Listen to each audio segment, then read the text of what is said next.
कहवा के पियर माटी कहाँ के कोदार है, कहवा के पियर माटी कहाँ के कोदार है।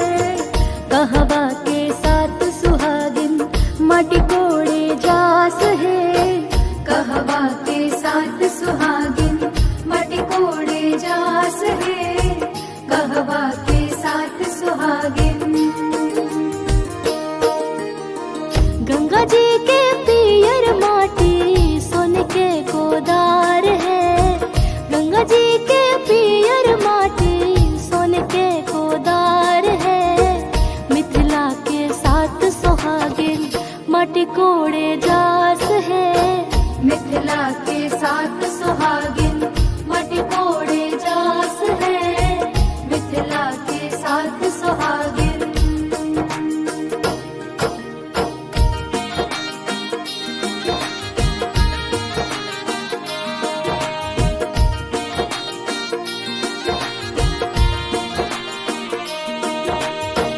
माटी के कोड़ौनी बाबा का देवो दान हो, माटी के कोड़ौनी बाबा का देवो दान हो।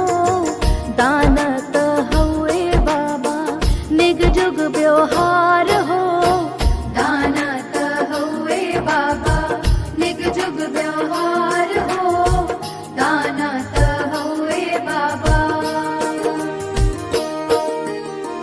तोहरा के देवो बेटी डाला भारी सोनवा हो, तोहरा के देवो बेटी डाला भारी सोनवा हो। पहुना के देवो बेटी चढ़े के घोड़वा हो, पहुना के देवो बेटी चढ़े के घोड़वा हो, पहुना के देवो बेटी।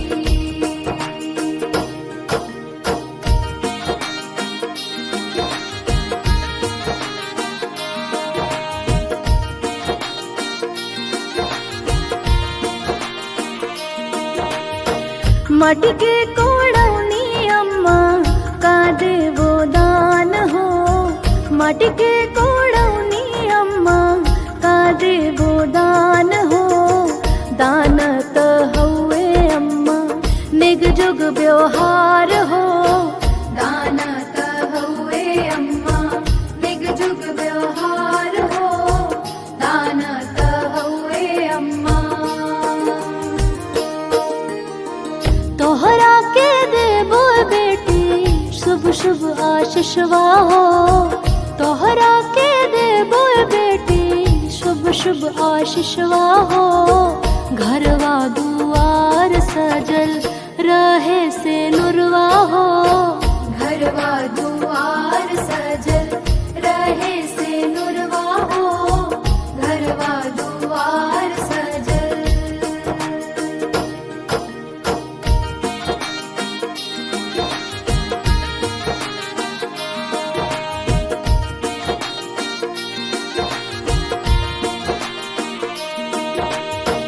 माटी के कोड़ाई भौजी का देवो नेग हो, माटी के कोड़ाई भौजी का देवो नेग हो।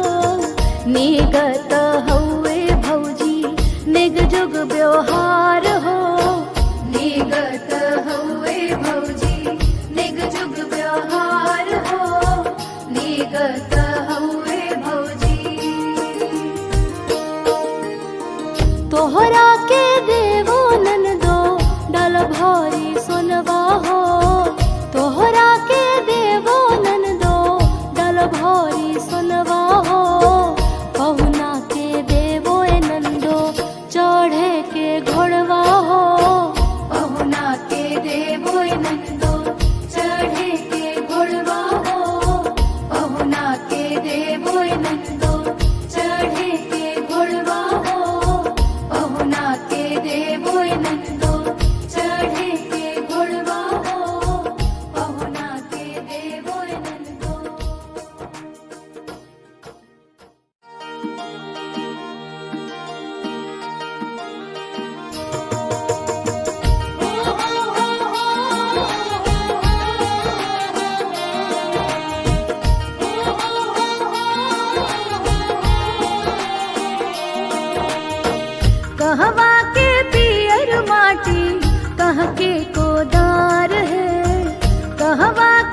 के कोदार है।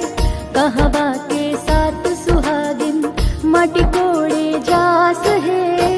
कहवा के साथ सुहागिन माटी कोड़े जास है। कहवा के साथ सुहागिन।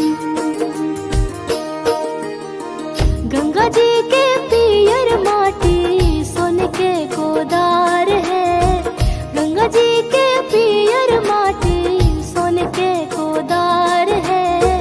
मिथिला के साथ सुहागिन माटी कोड़े जास है। मिथिला के साथ सुहागिन माटी कोड़े जास है।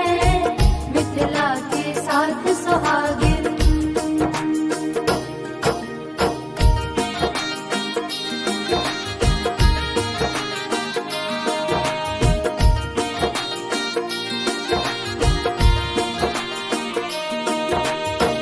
माटी के कोड़ौनी बाबा का देवो दान हो।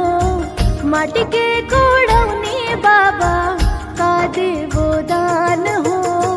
दान त हउए बाबा निग जुग व्यवहार हो।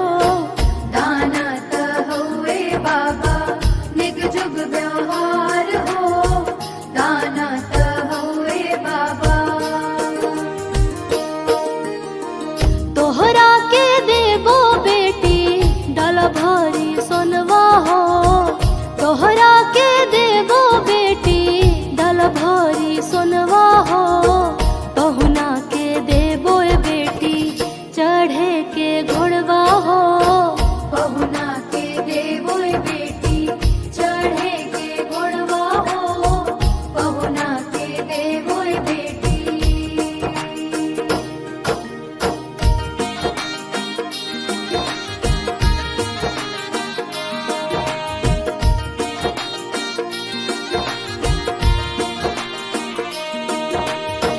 माटी के कोड़ौनी अम्मा का देवो दान हो।